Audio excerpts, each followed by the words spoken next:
This week on Taste Utah, we're showcasing a restaurant group known for their sushi vibes and an absolute Utah favorite. You might be surprised to discover that at the heart of Fat Fish Sushi and Sapa Sushi Bar and Asian Grill is actually a traditional Vietnamese dish that represents much more than a way to warm up after a cold day on the slopes or a buzzy restaurant trend.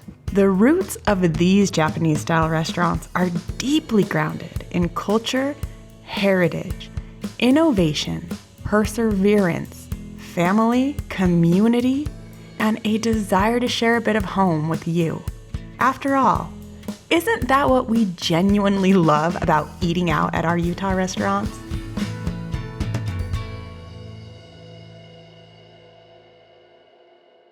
Taste Utah is more than your typical food show. It's about local flavor, from roots through authentically Utah restaurants. It's the people and the places that make Utah a dining destination. There's so much soil and earth to uncover and still so many great Utah restaurants to savor. We bring you the stories and we spread the love. The best thing about Utah, the views along the way, they're not bad either. We're not afraid to get our hands just a little dirty. Food is a necessity. It's how we create it and share it and experience it together that truly shapes our community. Whether you're choosing to dine in our dining rooms, order to go, or get delivery, you always have a seat at this table. Are you ready to taste Utah?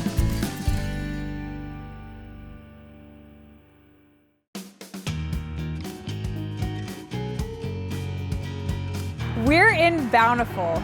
We're visiting Fat Fish Sushi.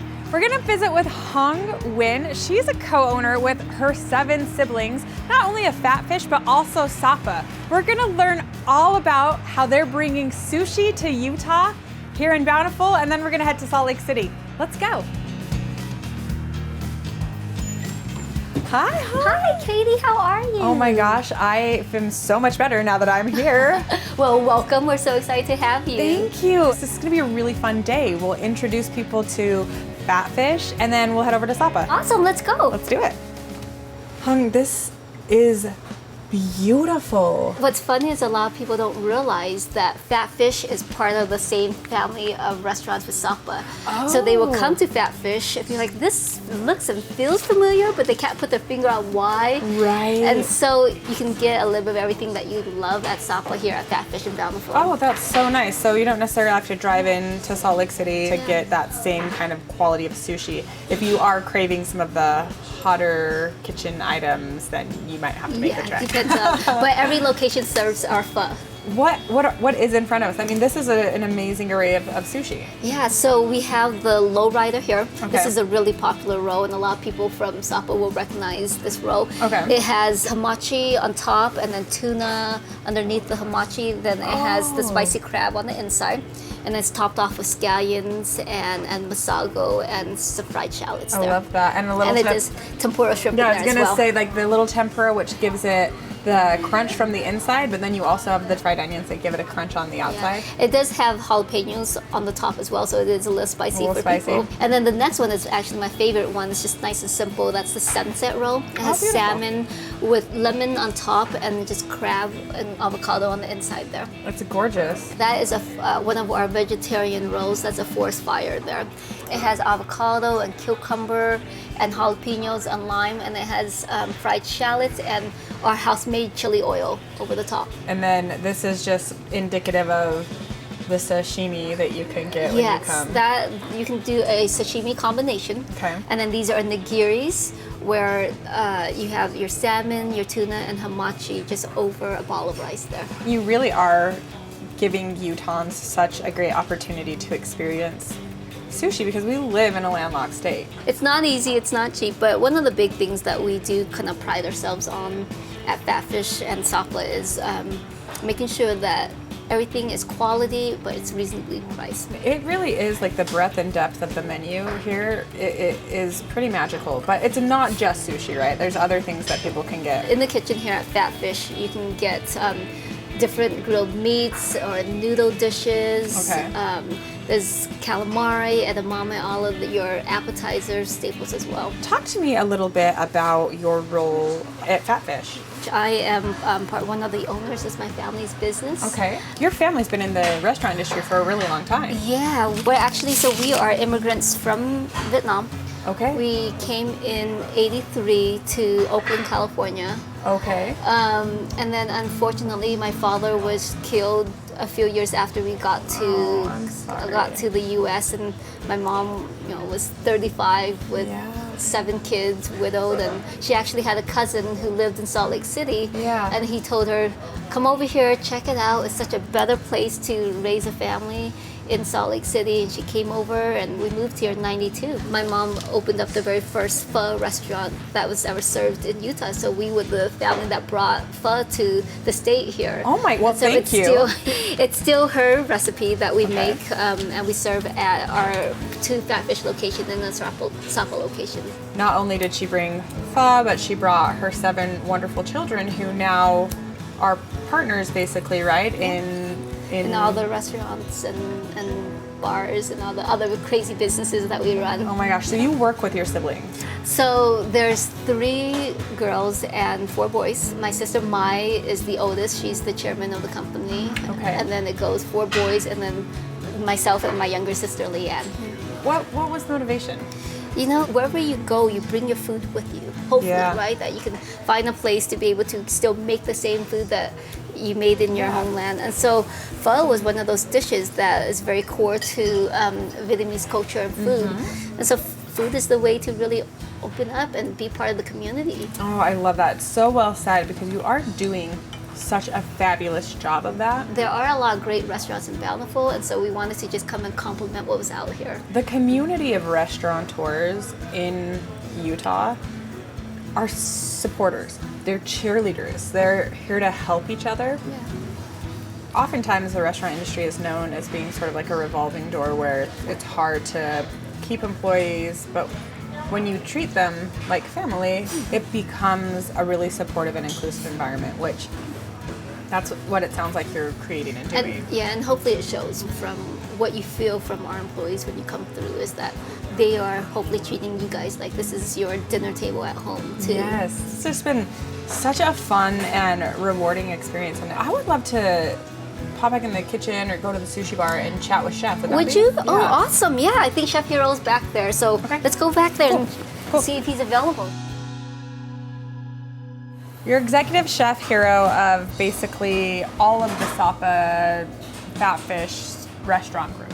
Correct. How long have you been a sushi chef? I've been a sushi chef for about 9 years before this. And talk to us a little bit about what goes into becoming a sushi chef. It's a little different in America, but like in Japan, you cook rice for 2 years. Yeah. You go through this grueling schedule. Yeah. Whereas here, you're cooking, rice for about half a year. Yeah. Making sure you know what's what, and then you move on to cutting fish. Okay. Cutting veggies, doing the mise en place and such. It's just a lot of memorizing of the rules. Okay.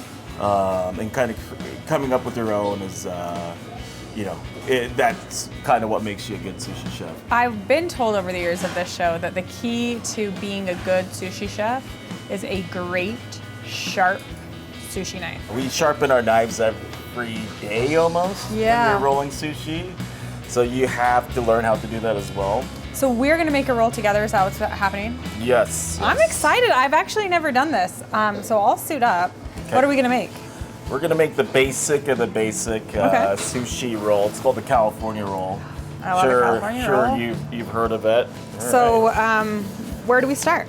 So pretty much we start with the seaweed. Okay. So I got this for you right here, and we'll kind of do it in unison if you like. Yeah, that's wonderful. So first off, for the rice not to stick to your glove, I like to pat the crab salad a little bit. Okay, get a There's little mayo in in that, so there's a little bit of oil, yeah.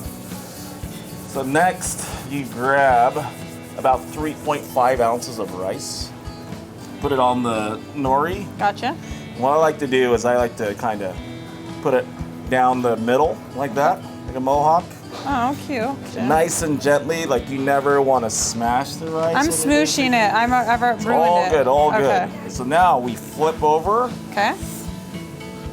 And you want to get all the soft stuff on the bottom first. So we got some avocados. Okay. Fresh Hass avocados. You grab the avocado like this, and you do a little nice. slicey slice. You grab it with the knife, spread it. Spread it out. All right, next Cute. step is the cucumber.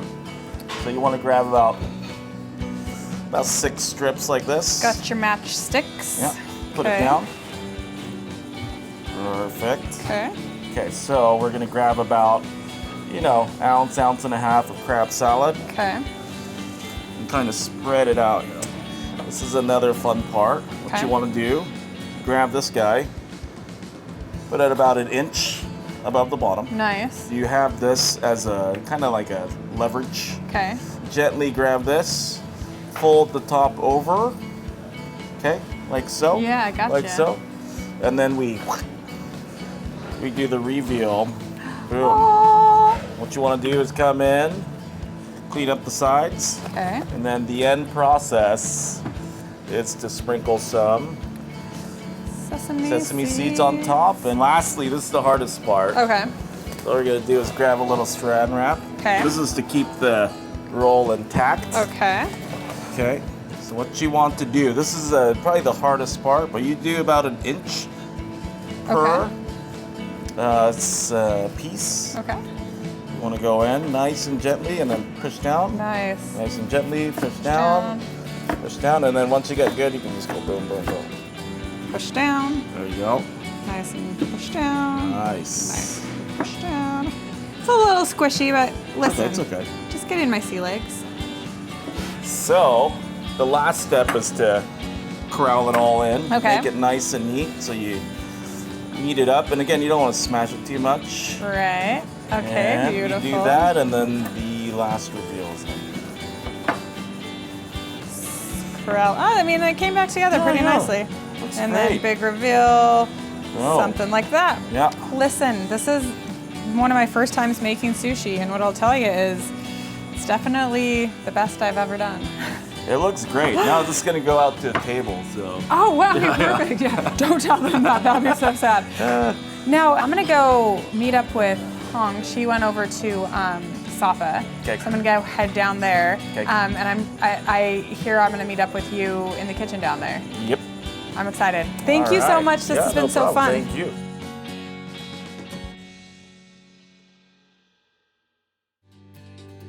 Taste Utah cares about the health and wellness of our hospitality family. And as a reminder, health insurance is available for you and your family, including medical, dental, vision, life, disability, and Medicare coverage. Learn more by visiting www.hospitality-health.com/URA.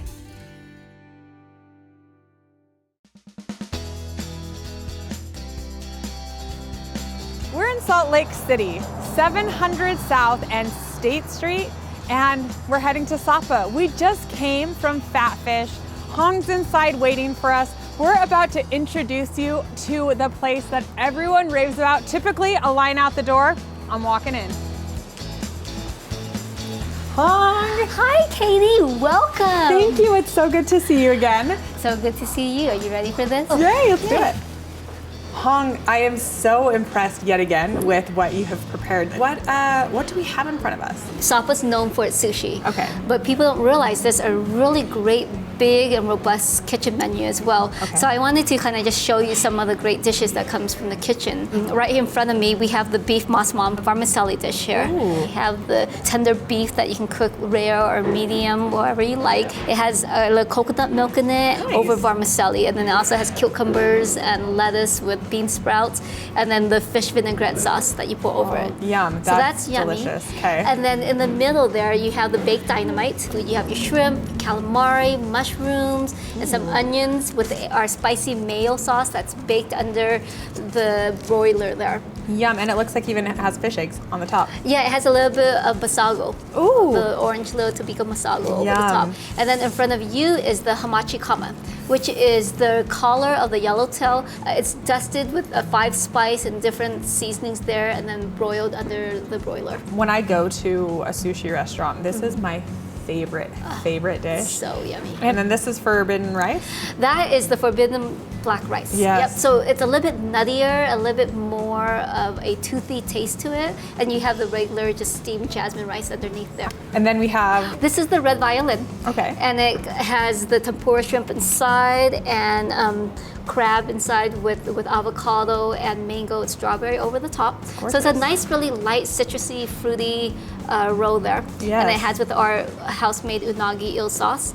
And then this is dragonfly. This is my other favorite roll other than the sunset. So we have tempura shrimp on the inside, some spicy crab, and salmon over the top with jalapenos, and our spicy mayo with sriracha, and then unagi on the plate. And of course, any of the dishes that we make here, it can, if you don't want any kind of spice in it, we can modify it so Oh, it's that's not wonderful. spicy. So made to order. Yep, Yeah. exactly. You have this beautiful bar. Yeah. So, of course, we're going to have some amazing cocktails. This one is one of my favorites. It's the lychee martini. Okay. And then the New York whiskey sour there. Whiskey sours and just these different nuanced beverages, it's fun to see them highlighted on your menu because they're like a shout out to a different time period. They're vintage and traditional, but then you get to bring them back and make them fresh and fun. We have a really expanded bar menu. It's on the other side where Bert's Tiki Lounge used to be years ago is where our Sapa Lounge bar is. Okay. And so it's a really cool atmosphere, laid back atmosphere there that's fun on the weekends. Most restaurants have very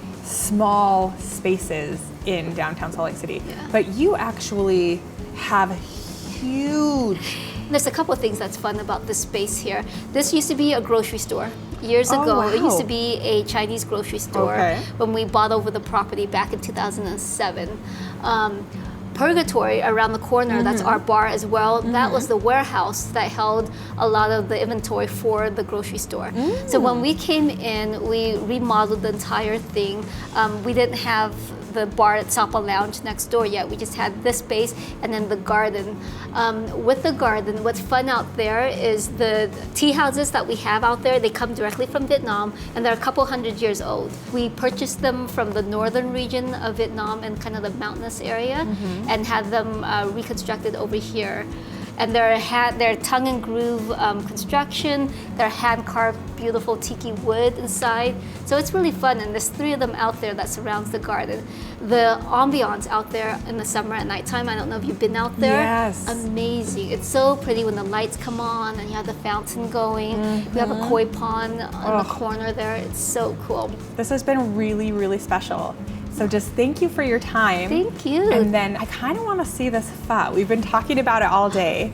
Do you think I could pop back in the kitchen with Chef? I think it's time to go and bother Chef Hero a little bit more. Yes, thank you so much. And I'll leave you here, but I'll expect that this is all finished by the time we get back. It will be. Okay, it will good. be. Yeah. We're at the kitchen in Sapa, and you're going to teach us how to make this pho, which is basically the staple dish of Vietnamese cuisine. Yes. And what Hong's mom brought to Utah. Correct. It's so amazing. Yeah, so it's traveled through generations, countries. It's a great dish. Yeah, absolutely. So what is pho? For people who don't know what pho is. So pho, if you want to equate it to something people know, it's like a bone broth. Okay. And it's made out of beef bones. Wow. And we also put, there's other beef in there, like brisket. We flavor it. There's a lot of spices that go in, veggies. It takes about, 2 days. Okay, cool. So where do we start? So we start with the noodle. And these are like vermicelli rice Yeah, noodles? they're or? rice noodles. Okay. And they're already part cooked. Okay, great. So you're what just we gonna wanna heat them up? Yeah. Is blanch them in water. Okay. Hot water. So that they soften up. Nice. And this is just like a giant wok of hot water. Yes. What's the difference between wok cooking, Chef? There's a lot of woks back here. The temperature on these guys go way faster. So it's like, this one's like say like a car. Yeah. This one's like an airplane. Nice, I love that analogy. You're mixing the noodles around, is that for any specific reason? So it's just to get all the water out. 'Cause Okay. you don't want any water to dilute the soup. So at this point, we're gonna warm up the bowl. My biggest pet peeve when I get noodle soup Yeah. of any kind is that it's lukewarm. Yeah, exactly. So now we're gonna put some meatballs and some tripe Okay. to cook in the same hot water. Okay. What is tripe? Tripe is like an innard of a beef. Okay. So it kind of has a similar texture to the noodle, Oh, God. but it's okay. a little more like jointy. Ah. And if you like texture like me, like Yeah. great day. Next we get the broth. And you're We mixing it around. Yeah, mix it around so that we don't get all the fats. There's a lot of fat that goes into the pho. We have to even take it out Oh my gosh. during the first date process. 'Cause Yeah. There's so much fat. I mean, it's bone marrow, right? Yeah, correct.